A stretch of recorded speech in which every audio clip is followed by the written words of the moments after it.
अस्सलाम वालेकुम। तो आज का हमारा टॉपिक है एक्सरसाइज 3.2 का डायरेक्शन कोसाइंस। डायरेक्शन कोसाइंस क्या होता है, इसको समझने के लिए हमें एक्स एक्सिस, वाई एक्सिस और जी एक्सिस के अलोंग एक वेक्टर लेना है जिसका कोई ना कोई एक्स, वाई और जी से एंगल बन रहा होगा।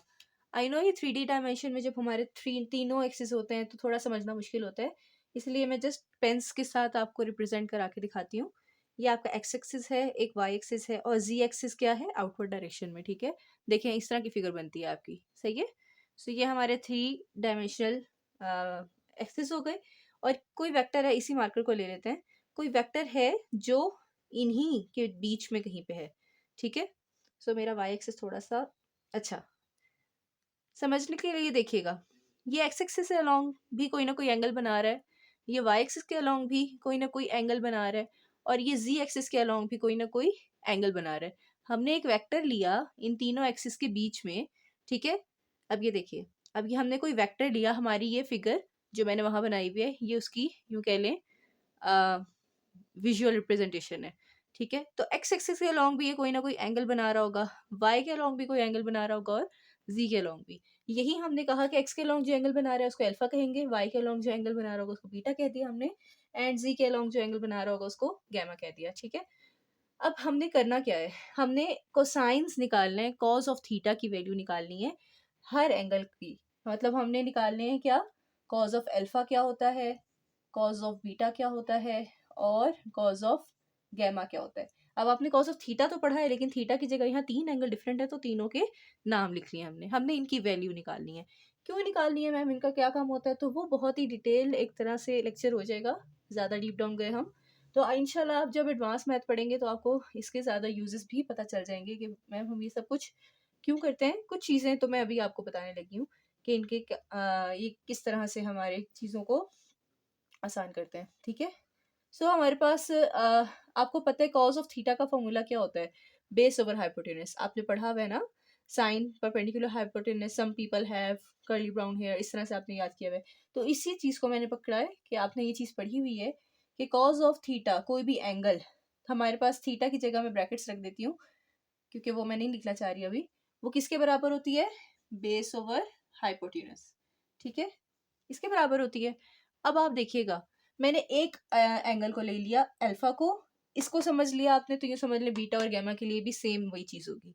ठीक है, बस एक्सिस चेंज होगा। अल्फा किसके अलोंग है बच्चे, एक्स एक्सिस के। तो यहाँ पे, यहाँ ओरिजिन से लेकर इस पॉइंट तक, ये पॉइंट कौन सा पॉइंट है बच्चे, ये आर का ना आप यूं शेडो बना लें, यूं कह लें कि आप ऊपर से इस तरह से लाइट मारे तो इसका शेडो यहाँ तक बनेगा ना। ठीक है, सो इसको कहते हैं प्रोजेक्शन, इसको प्रोजेक्शन ड्रॉ करना कहते हैं।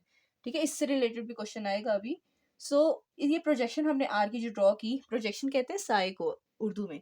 ठीक है, यूं कह लेंगे मैंने ऊपर अगर लाइट रखी तो इसका साया जमीन पे यहाँ तक पड़ रहा होगा ना, तो आप कॉन्सेप्चुअली इसको समझ सकते हैं।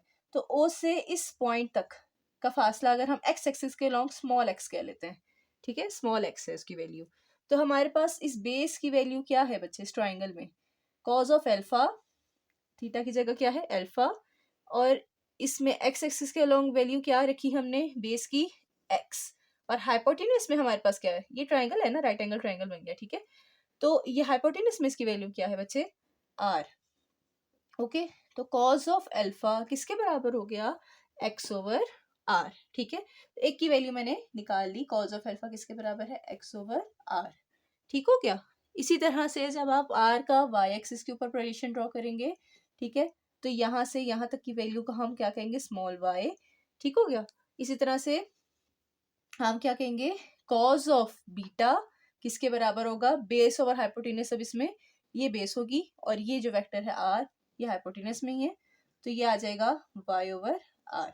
ठीक हो गया। इसी तरह से आप गैमा के लिए निकालेंगे, गैमा एंगल यूं याद रख लें जस्ट बच्चे, अल्फा एंगल एक्स के साथ बन रहा था, एक्स एक्सिस के साथ, तो x over r, beta y axis के साथ बन रहा था, y over r, gamma z axis के साथ बन रहा था तो जी ओवर आर।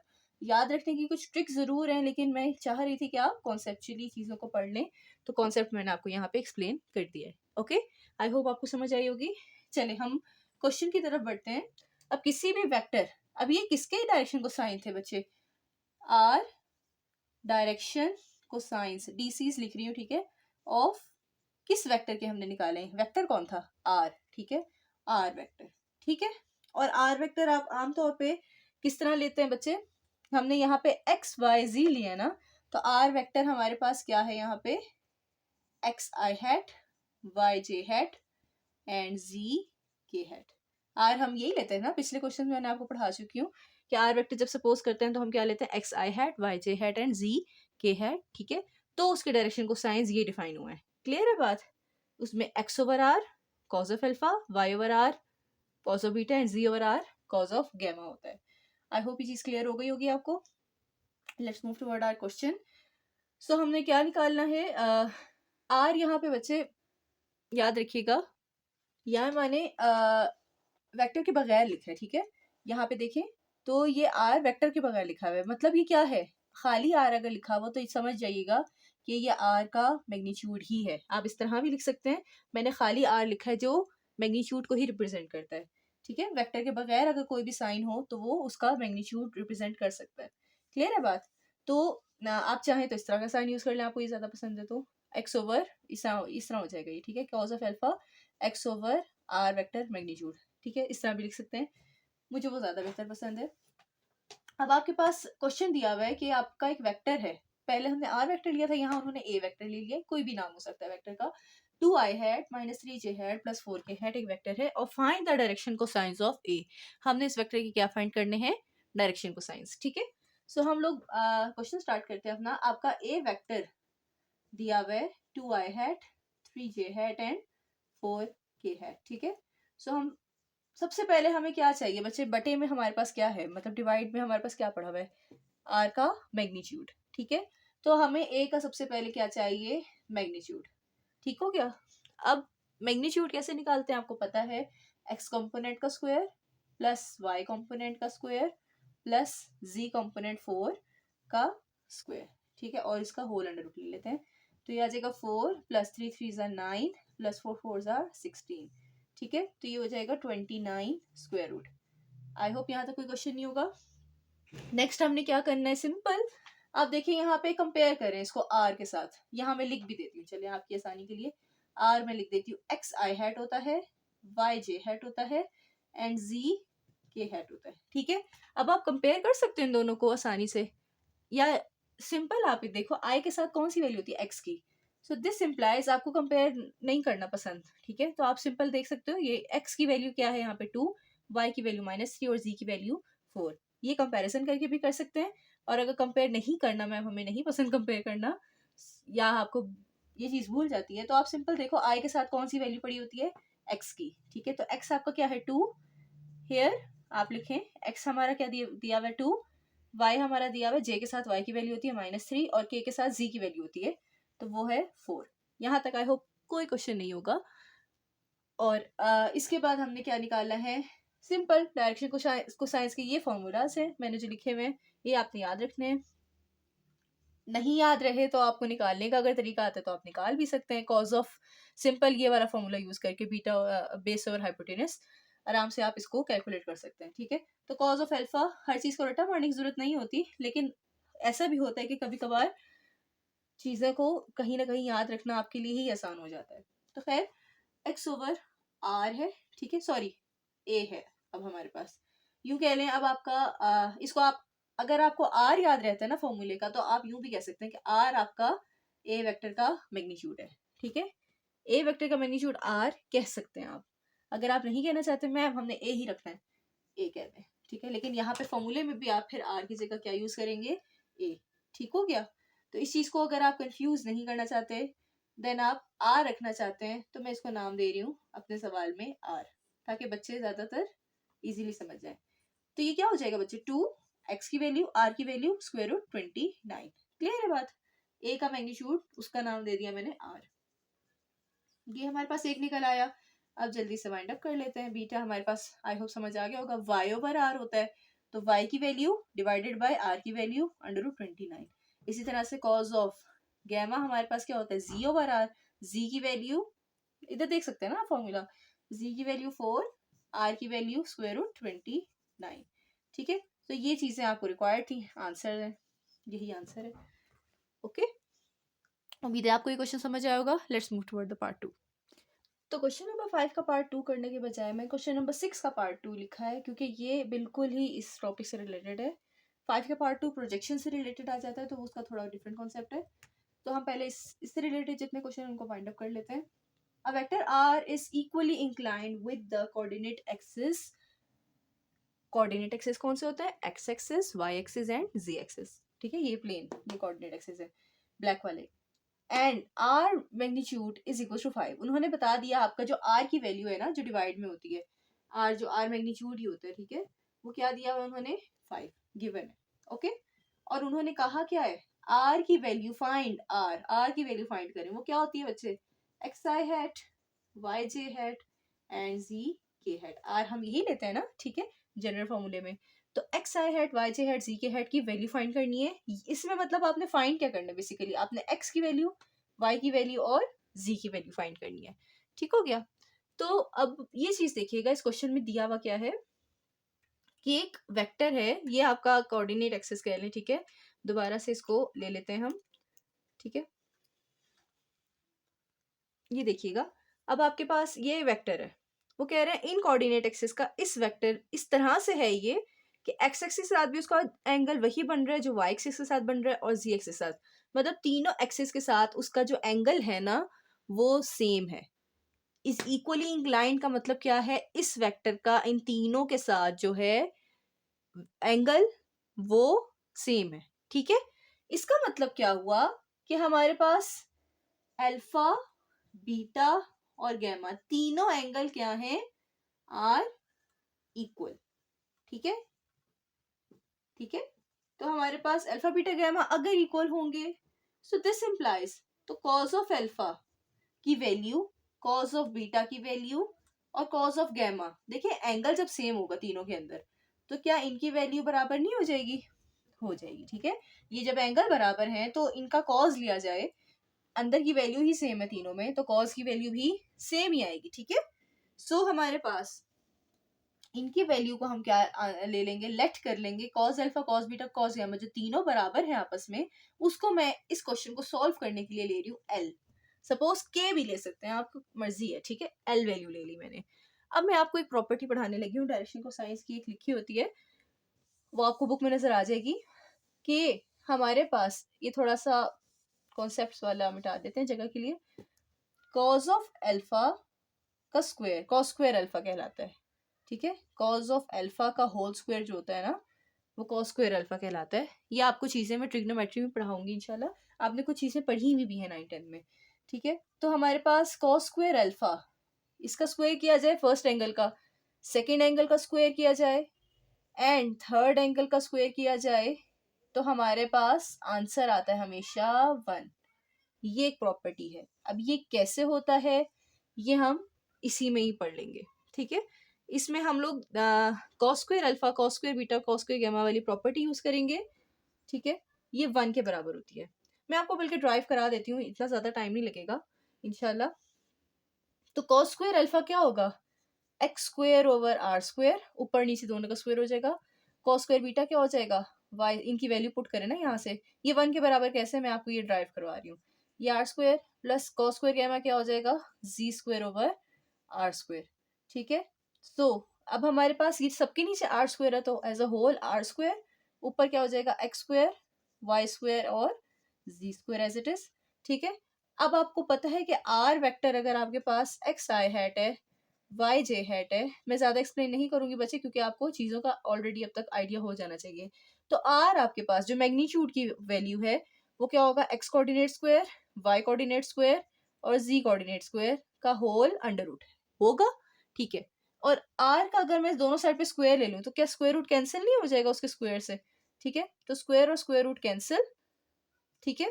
तो हमारे पास क्या, आर स्क्वायर की वैल्यू क्या आ जाएगी? X square, Y square and Z square, okay. So हमने ये X square, Y square, Z square की जगह आप क्या पुट कर सकते हैं? आर स्क्वायर, ठीक है। तो ये आर स्क्वायर ऊपर पुट किया, नीचे भी आर स्क्वायर था, दोनों कैंसिल होके आंसर क्या दे रहे हैं? 1। मैंने आपको जल्दी से ये भी ड्राइव करवा दिया कि कैसे कॉस स्क्वायर अल्फा इनकी वैल्यू पुट करने से आंसर 1 कैसे आ रहा है, ओके। सो हम लोग इस चीज को यूज करने लगे हैं, प्रॉपर्टी को, using property of direction cosines कह सकते हैं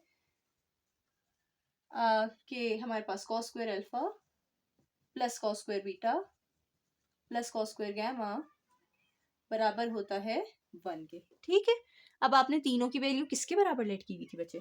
एल। ठीक है, सो हमारे पास अल्फा की वैल्यू भी एल है, तो cos of cos square alpha cos of alpha के स्क्वायर के बराबर होता है, मैंने आपको बताया। तो कॉस स्क्वायर अल्फा की वैल्यू, कॉस ऑफ अल्फा की वैल्यू क्या ली थी हमने यहाँ पे? एल। तो ये एल के स्क्वायर के बराबर नहीं हो जाएगा? हो जाएगा। ये L square, cos square beta भी एल के बराबर है तो ये भी एल का स्क्वायर, और कॉस स्क्वायर गैमा भी एल के बराबर है तो ये भी एल का स्क्वायर इक्वल्स टू 1। ये क्या हो जाएगा? 3l स्क्वायर, ये बराबर 1। तो एल आपके पास स्क्वायर क्या आ जाएगा? 1/3। उधर जाके क्या हो जाएगा? डिवाइड, और एल की वैल्यू क्या आ जाएगी? 1 प्लस माइनस में। ठीक है, 1/√3। कैसे मैम? देखिए, अंडर रूट का असूल क्या होता है कि ऊपर और नीचे दोनों पे लग जाता है। चलिए मैं आपको ये एक स्टेप कर ही देती हूँ। एल आपका क्या हो जाएगा? स्क्वायर रूट 1/3 हो जाएगा ना, स्क्वायर हटेगा, दोनों साइड पे आपने स्क्वायर रूट ले लिया। ठीक है, दोनों साइड पे आपने स्क्वायर रूट ले लिया तो यहाँ पे भी लग गया, ये स्क्वायर रूट कैंसिल हो गया एल, और ये स्क्वायर रूट आपका ऊपर का वैल्यू का स्क्वायर रूट 1 और नीचे √3 as it is plus minus में लिखा जाता है। ठीक है, अब आपके पास एल की वैल्यू निकाल ली, किसकी वैल्यू है ये? Cos alpha, cos beta, cos gamma, तीनों मतलब आपके पास 1/√3 के बराबर है। ओके, सो हमारे पास इस चीज को देखिएगा कि कॉस ऑफ अल्फा किसके बराबर होता था? x/r। आप कहेंगे एस, हमें पता है कि कॉस ऑफ अल्फा को ये एक लेके मैं बता रही हूँ क्योंकि तीनों सेम है, तीनों एक जैसे हैं यहाँ पे, x/r के बराबर होता है। x की वैल्यू किसके बराबर होगी बच्चे? r cos ऑफ अल्फा, है ना। इसी तरह से y की वैल्यू r अगर मैं उस तरह पे ले जाऊं तो y की वैल्यू किसके बराबर होगी? r cos ऑफ बीटा, और z की वैल्यू किसके बराबर होगी? r cos of gamma. ऐसा ही है, तो हमारे पास x की वैल्यू, x इधर रखा, r उधर गया तो r मल्टीप्लाई हो गया ना cos ऑफ अल्फा से, तो r cos of alpha. r आपके पास क्या दिया हुआ था बच्चे? क्वेश्चन में दिया हुआ था 5। ठीक है, और cos ऑफ अल्फा क्या है? l की वैल्यू है ना, cos ऑफ अल्फा किसके बराबर था बच्चे? l। So this is equal to, मतलब l की जो वैल्यू है, क्या मैं ये लिख सकती हूँ कि cos ऑफ अल्फा की वैल्यू भी है, क्योंकि l और cos ऑफ अल्फा बराबर थे ना बच्चे। इसी तरह से cos ऑफ बीटा की वैल्यू भी यही है, और cos ऑफ गैमा की वैल्यू भी यही है। ऐसा ही है, ठीक हो गया। तो हमारे पास ये जो वैल्यू आई है ना, ये इन तीनों की ही वैल्यू है। ओके, अब इस वैल्यू को आप इसमें पुट कर दें, किसी एक में पुट करके निकाल लें, बाकी आपका हो जाएगा। सो हमारे पास क्या आ जाएगी? r cos ऑफ अल्फा क्या है बच्चे? l की वैल्यू 5l आ जाएगा, तो x आपके पास क्या हो जाएगा? 5। l की वैल्यू क्या है बच्चे? Plus minus 1/√3। सो ये हो जाएगी प्लस माइनस 5/√3।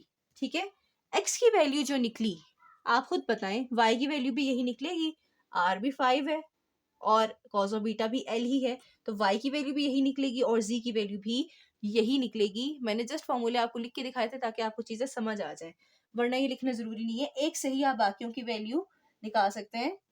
सिमिलरली आप लिख सकते हैं सिंपल यहाँ पे कि सिमिलरली y एंड z भी हमारे पास, x, y और z तीनों बराबर हैं हमारे पास इस क्वेश्चन में, तो 5/√3 आ जाएगा। देयरफॉर लास्ट पे आपने r के अंदर इक्वेशन 1 में यूं कह लें तो इक्वेशन 1 बिकम्स, r के अंदर x और y और z की वैल्यू पुट कर देनी है। r क्या आ जाएगा आपके पास? x क्या है बच्चे? Plus minus 5/√3। आई हैट y की वैल्यू भी यही आएगी, प्लस माइनस, चाहे आप मैंने जो फॉर्मूले लिखे थे ना उनमें पुट करके चेक कर लें आप बाकायदा। ठीक है, तो ये मुझे डेरिवेशन जरा मिटानी पड़ेगी जगह के लिए, और हमारे पास z भी क्या आ जाएगा? प्लस माइनस 5/√3 के hat. So this is the final answer. I hope आपको ये चीज़ समझ आ गई होगी। और अब हम करेंगे क्वेश्चन नंबर 5 का पार्ट 2। तो क्वेश्चन नंबर 5 के पार्ट 2 के लिए हमने कॉन्सेप्ट पढ़ना है प्रोजेक्शन का। प्रोजेक्शन ऑफ वेक्टर्स क्या होता है इसको मैं ब्रीफली एक्सप्लेन करूंगी, ज़्यादा इसकी डीप डाउन नहीं करेंगे हम स्टडी। अगर कोई एक वेक्टर है बी, ए वेक्टर और बी वेक्टर किसी भी कोऑर्डिनेट एक्सिस के बीच में, तो हमारे पास बी और ए के बीच में प्रोजेक्शन का क्या ताल्लुक होता है? सिंपल सा एक तरीका याद करवा देती हूँ आपको मैं। ए अलोंग बी, ये क्या है? प्रोजेक्शन की बात कर रही हूँ मैं, प्रोजेक्शन ए का बी के ऊपर। प्रोजेक्शन क्या होता है बच्चे? साया। मतलब यूं कह लें कि मैं यहाँ से लाइट मार रही हूँ इसको इधर से, ठीक है, अगर मैं इधर से इसको लाइट लगाऊं तो इसका इसके ऊपर साया यहाँ पे बनेगा, ऐसा ही है। ए का बी के ऊपर साया, उसकी वैल्यू क्या होगी, मतलब वो उसमें कितनी वैल्यू आ रही है। तो प्रोजेक्शन आपका ए अलोंग बी क्या वैल्यू होगी, सिंपल याद रखिएगा कि ए और बी का दोनों में जो भी दो वेक्टर्स होंगे ना उनका क्या लेना है आपने, हमेशा डॉट प्रोडक्ट। ठीक है, डॉट प्रोडक्ट लेना है दो वेक्टर्स का, चाहे किसी भी चीज का प्रोजेक्शन हो। अब डॉट प्रोडक्ट लेने के बाद डिवाइड में क्या आएगा वो डिपेंड करता है किसका किसके ऊपर प्रोजेक्शन पड़ रहा है। तो अगर ए अलोंग बी है हमारे पास, ठीक है, ए अलोंग बी का मतलब क्या है, ए का बी के ऊपर प्रोजेक्शन पड़ रहा है। तो याद रखिए जो अलोंग के बाद जो भी वेक्टर लिखा होता है ना, आपने उसके मैग्नीट्यूड से डिवाइड करना होता है। ये चीज याद हो गई, दोबारा रिपीट कर देते हैं। अगर आपका प्रोजेक्शन है आपका बी अलोंग ए, तो प्रोजेक्शन की वैल्यू हमारे पास क्या हो जाएगी, ए और बी दोनों का डॉट प्रोडक्ट। अब बी डॉट ए लिखूं ए डॉट बी लिखूं, कम्यूटेटिव प्रॉपर्टी होल्ड करती है, सेम बात है। सो दोनों का हमने जो भी दो वेक्टर्स है ना, तरतीब से फर्क नहीं पड़ता हमें, लेकिन डिवाइड में हमें फर्क पड़ता है कि अलोंग के बाद जो वेक्टर लिखा हो उसी का ही मैग्नीट्यूड लेना है आपने। आई होप ये चीज समझ आ गई होगी आपको। तो अपने क्वेश्चन की तरफ मूव ऑन करते हैं। हमारे पास क्वेश्चन में दिए हुए तीन वेक्टर्स ए बी एंड सी, और उन्होंने कहा है कि प्रोजेक्शन फाइंड करें किसका। दो चीजें दी हुई है हमें क्वेश्चन में कि ए माइनस बी वेक्टर एक निकालना है आपने और उसका सी के अलोंग प्रोजेक्शन फाइंड करना है, और सेम इसी तरह से बी का सी माइनस ए के अलोंग प्रोजेक्शन चेक करना है। तो मैं एक पार्ट करूंगी, एक पार्ट आपके लिए छोड़ दूंगी, ठीक है। सो आप बताएं, मैं ये कर देती हूँ, ठीक है। ये हो सकता है कि आपको डिवाइड में इसका मैग्नीट्यूड लेना थोड़ा सा टफ लगे, इसलिए कह रही हूँ जस्ट। तो हमारे पास इसका फॉर्मूला मैं बल्कि लिख देती हूँ जस्ट। प्रोजेक्शन का फॉर्मूला क्या बनेगा, आपने ए माइनस बी वैक्टर की ना पहले अलग से वैल्यू कैलकुलेट करनी है। जब उसकी वैल्यू निकल आएगी ना, तो ए माइनस बी की वैल्यू और सी की वैल्यू का आपने क्या लेना है, डॉट प्रोडक्ट। ठीक है, ए माइनस बी की जो वैल्यू आएगी और सी की वैल्यू का आपने क्या लेना है, डॉट प्रोडक्ट। डिवाइड किससे करेंगे, आप देखिए अलोंग के बाद कौन सा वेक्टर लिखा हुआ है, अलोंग के बाद लिखा हुआ है वेक्टर सी। तो सी वेक्टर के मैग्नीट्यूड से आपने इसको क्या करना है, डिवाइड। आई होप आप ये क्वेश्चन कर लेंगे। मैं करने लगी हूँ B along C minus A, ठीक है। तो B along C minus A का मतलब क्या है, प्रोजेक्शन में लिखने लगी हूँ, projection of B vector along C minus A. पहले फॉर्मूला लिख लेती हूँ ताकि आपको चीजों का पता हो कि हमने कैलकुलेट क्या क्या करना है फॉर्मूले देख के। तो हमारे पास क्या आ जाएगा, बी जो भी दो वेक्टर्स हो ना दुनिया जहान के, बस उन दोनों का डॉट प्रोडक्ट तो लाजमी लेना है ऊपर, ठीक है। तो बी डॉट सी माइनस ए वेक्टर, ठीक है। डिवाइड में क्या होगा, मैंने क्या बताया था बच्चे, अलोंग के बाद कौन सा वेक्टर लिखा हुआ है यहाँ पर, सी माइनस ए वेक्टर। तो हमारे पास अलोंग के बाद जो भी वेक्टर हो उसका मैग्नीट्यूड। अब आप कंपेयर करें फॉर्मूले लिहाज से, यहाँ ये ज्यादा इजी है, यहाँ पर आराम से कर लेंगे इसको अगर आप समझ गए तो। ओके, सो हमारे पास सबसे पहला तो काम है हमारा सी माइनस ए वेक्टर निकालना और उसका मैग्नीट्यूड निकालना है ना। बाकी बी वेक्टर तो हमारे पास पड़ा हुआ है ना क्वेश्चन में, तो हमारा काम क्या है, सी माइनस ए एंड सी इसका मैग्नीट्यूड। सी माइनस ए वेक्टर हमारा क्वेश्चन के मुताबिक क्या है, 7i c माइनस जे प्लस 8k, और माइनस हो रहा है ए वेक्टर क्या है हमारा क्वेश्चन में given, i minus 2j plus का 3k। ठीक है, तो ये मैं अगर डायरेक्ट लिख लूँ तो 7 माइनस आई हो जाएगा, 7i में से एक आए गया तो 6i माइनस जे और माइनस माइनस प्लस 2j, तो ये हो जाएगा प्लस का j, और 8k में से माइनस करेंगे 3k तो ये हो जाएगा 5k। ठीक है, सी माइनस ए वैक्टर आपका निकल आया, और इसी का हमें क्वेश्चन में मतलब ये चीज निकल आई, और हमें इसी का क्या चाहिए था, मैग्नीट्यूड। मैग्नीट्यूड का आपको फॉर्मूला पता है बच्चों, मैग्नीट्यूड के लिए क्या करते हैं, जो भी आपका x का कोऑर्डिनेट है उसका स्क्वायर, y का कोऑर्डिनेट यहाँ पे 1 है तो उसका स्क्वायर, और z का कोऑर्डिनेट k वाले का 5 है तो 5 का स्क्वायर, और इसका होल अंडर रूट। कई दफा करा चुकी पहले भी। 6 का स्क्वायर क्या हो जाएगा, 36, 1 एंड 5 स्क्वायर 25, ये हो जाएगा हमारे पास टोटल 70 नहीं 62 आ जाएगा, 62 स्क्वायर रूट आ जाएगा। लास्ट में आपने क्या करना है, दोनों चीज़ों को, इन दोनों चीज़ों को हमने फॉर्मूले में पुट कर देना है। सो प्रोजेक्शन आप यूं भी कर सकते हैं कि पहले डॉट प्रोडक्ट फाइंड कर लें। चलिए पहले मैं ऊपर का डॉट प्रोडक्ट भी फाइंड कर लेती हूँ। तो बी का क्या लेना था हमने, बी और सी माइनस ए का डॉट प्रोडक्ट। मैं अलग भी ले सकती हूँ, मैं चाह रही हूँ चले फॉर्मूला में ही पुट कर देते हैं। सो प्रोजेक्शन ऑफ आपकी मर्जी है, जैसे भी आप कर लें, क्वेश्चन आप मालिक हैं, बस क्वेश्चन ठीक होना चाहिए।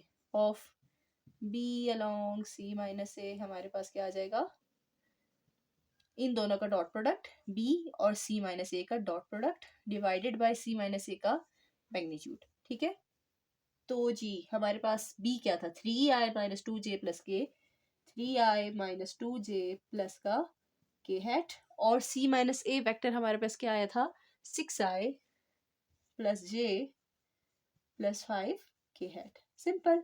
अब इन दोनों का डॉट प्रोडक्ट ले लें, वो आपको आता है, आई के साथ मल्टीप्लाई होता है, 3 6 जार 18 हो जाएगा। प्लस माइनस साइन का ख्याल रखेंगे, जे के साथ तो -2 + 1 -2, एंड के के साथ तो 5 1 जार 5।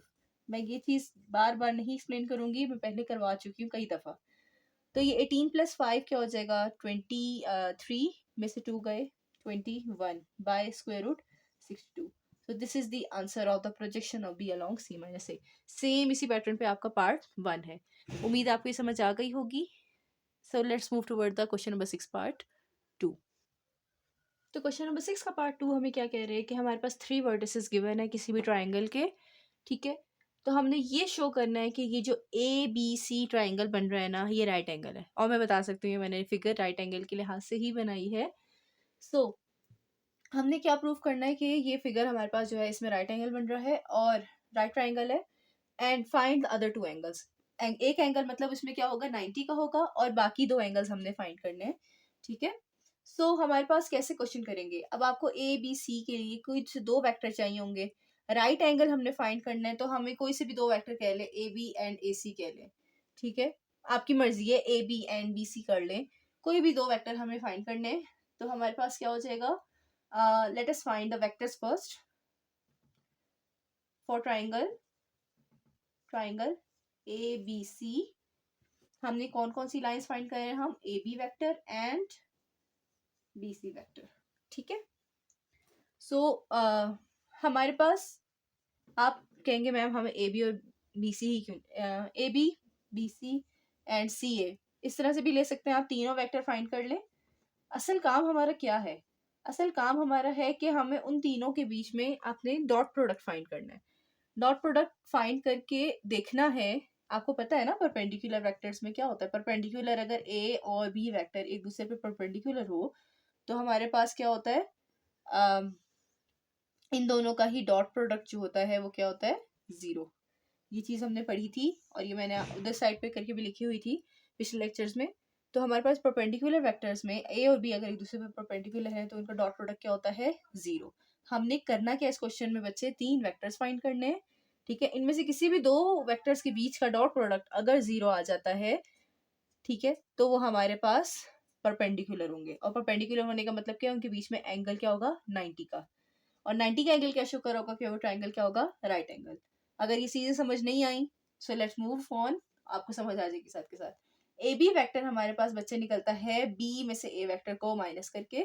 तो इसका अगर आपको क्या कहते हैं, आप इसके दोबारा से स्टेटमेंट लिख सकते हैं। स्टेटमेंट में इसके जो क्या कहते हैं पोजीशन वेक्टर्स बनेंगे, वो आएगा 0i माइनस जे माइनस 2 के हैट। इसका पोजीशन वेक्टर क्या बनेगा, 3i हैट प्लस जे हैट प्लस 4 के हैट। कैसे मैम, पिछले लेक्चर्स देख लीजिए। 5i hat plus 7j hat and plus के हैट। ठीक हो गया। सो हमारे पास इनको यूज करेंगे, हमारे पास b माइनस ए हो जाता है ए बी वैक्टर। ठीक है, सो हमारे पास ये ओ बी माइनस ओ ए होता है। इसको मैं डायरेक्ट करने लगी हूँ। ठीक है, टाइम थोड़ा हमारा ज्यादा लंबी हो रही है वीडियो। सो ओ बी वाला वेक्टर ये है, ओ ए वाला ये है, तो b माइनस है, 3 माइनस से 0 गए, क्या आ जाएगा 3। ऊपर देखते रहिएगा, समझ आ जाएगी। प्लस जे में से माइनस ऑफ माइनस जे होगा, ये प्लस का जे पड़ा है, ये माइनस का जे पड़ा है, और ये दोनों आपस में क्या हो रहे हैं, माइनस सब्ट्रैक्ट हो रहे हैं। तो हमारे पास ये माइनस जे होके प्लस जे प्लस में कन्वर्ट हो जाएगा, तो ये हो जाएगा 2j। ठीक है, इसी तरह से हमारे पास 4 माइनस माइनस 2 प्लस 2, तो 4 + 2 क्या हो जाएगा, +6 के है। ये चीज़ें आप कर सकते हैं खुद भी बच्चे, इसलिए मैं चीज़ें इतना ज़्यादा ध्यान नहीं उस पर दे रही। B c vector c minus b vector होता है, तो ये आ जाएगा, डायरेक्ट लिखने लगी हूँ बच्चों इसी तरह से, 2i hat plus 6j hat minus 3 के हैट। ठीक है, इसी तरह से सी ए वैक्टर हो जाएगा, ए में से सी गया तो ये आ जाएगा -5 है आई हैट और ये -8 j hat and -2 -1 -3 k hat। ठीक हो गया। तो ये आपके तीनों वेक्टर्स निकल आए। अब इन वेक्टर्स का हमने क्या करना है, किसी भी दो में से आप पहले इन दोनों का डॉट प्रोडक्ट लेके देख लें, किस्मत अच्छी हुई तो पहले दो से ही निकल आएगा हमारा आंसर। हमें क्या चाहिए, किसी भी दो वेक्टर्स को आप पकड़ के जो डॉट प्रोडक्ट ले रहे हैं ना, उसमें आंसर हमारा क्या होना चाहिए, 0। 0 आंसर अगर आपका किसी भी दो में से इन दो को ले लें, डॉट प्रोडक्ट लेके देखें, अगर 0 आ रहा है वेल एंड गुड, नहीं आ रहा तो नेक्स्ट 2 को ट्राई कर लें, ए बी और सी ए को ट्राई कर लें, तब भी नहीं आ रहा तो बी सी एंड सी ए को ट्राई कर लें। जब आपका डॉट प्रोडक्ट 0 आएगा तब आप कह सकते हैं कि वेक्टर्स क्या है आपस में perpendicular. So a B and B c को ट्राई करते हैं, किस्मत अच्छी हुई तो आ जाएगा। सो हमारे पास ये क्या है, 3i hat 2j hat and 6k hat। Dot product हो रहा है किसके साथ, BC के साथ, 2i hat 6j hat -3k hat। ठीक हो गया। सो इसके बाद हमारे पास डॉट प्रोडक्ट करें, 3 2s are 6, आई के साथ, जे के साथ, के साथ, 2 6 are 12, 6 3s are 18, 6 + 12 18, 8 - 18, किस्मत अच्छी थी, 0 आ गया। ठीक है। सो हमारे पास इन दोनों का डॉट प्रोडक्ट 0 आ रहा है। इस this implies a b vector और बी सी वेक्टर आपस में क्या है, परपेंडिकुलर। ठीक है, परपेंडिकुलर है, तो ये परपेंडिकुलर है। ओके, अब परपेंडिकुलर होने का मतलब क्या है,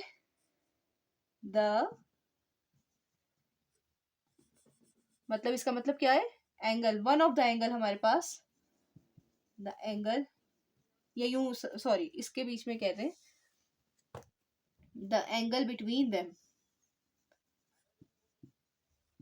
एक एंगल हमारे पास क्या आ गया, 90 डिग्री, जो किसके बीच में है, A B and B C के। आई होप ये समझ आ गया होगा आपको।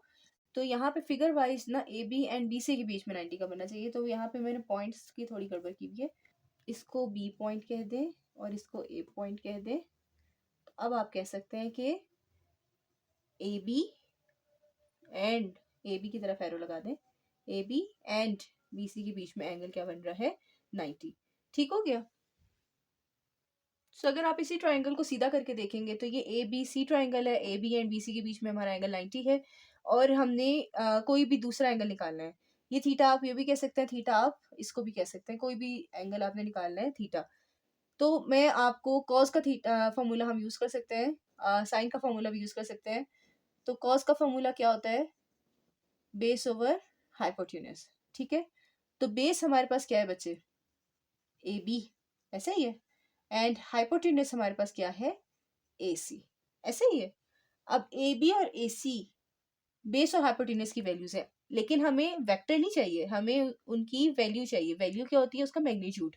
तो इसका मैग्नीट्यूड ले लेंगे और इसका भी मैग्नीट्यूड ले लेंगे। तो मैग्नीट्यूड का आंसर आप इधर से निकाल लेंगे, आ जाएगा 3 2 और 6 है कॉम्पोनेंट्स इसके, 3 square 2 square and 6 square whole under root, ये आ जाएगा स्क्वायर रूट ऑफ 49, जो कि क्या होता है, 7। ठीक है, तो आप कैलकुलेटर से चेक कर लीजिएगा, मैग्नीट्यूड निकालना आपको सिखाया हुआ मैंने। ए सी का मैग्नीट्यूड क्या आ जाएगा, -5 -8 और -3, तो -5 -8 और -3 का स्क्वायर, इन सब का स्क्वायर करेंगे और अंडर रूट ले लेंगे, तो ये आ जाएगा आपके पास 98। आई होप सो, एक दफा चेक कर लेते हैं। तो जी बिल्कुल, और इसके स्क्वायर रूट का आंसर होता है 7 अंडर रूट है 2। ठीक है, तो हमारे पास देयरफॉर कॉस ऑफ थीटा क्या बन जाएगा, बेस की वैल्यू क्या आई थी, 7, हाइपोटेन्यूज की वैल्यू क्या आई है, 7 स्क्वायर रूट 2, तो 7 और 7 कैंसिल, क्या आ रहा है, 1 by square root 2। So cos of theta आपके पास आ रहा है 1 बाय स्क्वायर रूट 2, तो थीटा क्या आ जाएगा, cos inverse of 1 by square root 2। ठीक है, इसी को आप लेने चले, कॉस ऑफ थीटा आपके पास क्या आ रहा था, 1 बाय स्क्वायर रूट 2, तो थीटा क्या आ जाएगा, cos inverse of this value. Cos inverse इस वैल्यू को लेंगे ना कैलकुलेटर में, तो आ जाएगा आपके पास 45 डिग्री। ठीक है, सो लास्ट स्टेप हमारे पास है, हमारे पास दो एंगल निकला है, एक है 90, एक है 45। इन अ ट्राइंगल हमें पता है कि सम ऑफ तीनों एंगल जो होते हैं वो होते हैं 180 के बराबर। तो हमारे पास एक एंगल 90 है, एक एंगल 45 है, और थर्ड एंगल को आप, एक को मैंने थीटा कहा है तो दूसरे को मैं कोई फाइल ले ले, नाम लेते हैं।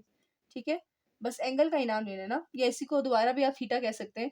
So sum of angles in a triangle, एक एंगल आपका 90 है, एक 45 है, तीनों एंगल्स का सम, ठीक है, इसको मैं फाइव कह रही हूँ, तो इन तीनों का एंगल्स का सम क्या होता है 180 डिग्री, उस चीज़ को यूज़ करेंगे। तो हमारे पास फाई क्या आ जाएगा 90 उधर जाएगा तो 180 से माइनस होके 90, ठीक है, और 90 में से दोबारा 45 माइनस होगा। सो आप इसको कैलकुलेट कर लीजिएगा। सो ये आपका आ जाएगा टोटल 45 डिग्री, ठीक है, फाई की वैल्यू आ जाएगी 45 डिग्री। तो हम में से दो एंगल हमारे पास 45 डिग्री के हैं, बाकी एक 90 का। तो हमारे पास बाकी दोनों एंगल्स भी हमने फाइंड कर लिया क्वेश्चन के मुताबिक, और इस ट्रायंगल को राइट एंगल ट्रायंगल भी प्रूव कर दिया। उम्मीद है आपको ये लेक्चर समझ आया होगा। कोई भी क्वेश्चन हो तो मुझसे ज़रूर पूछिएगा। अभी के लिए अल्लाह हाफ़िज़।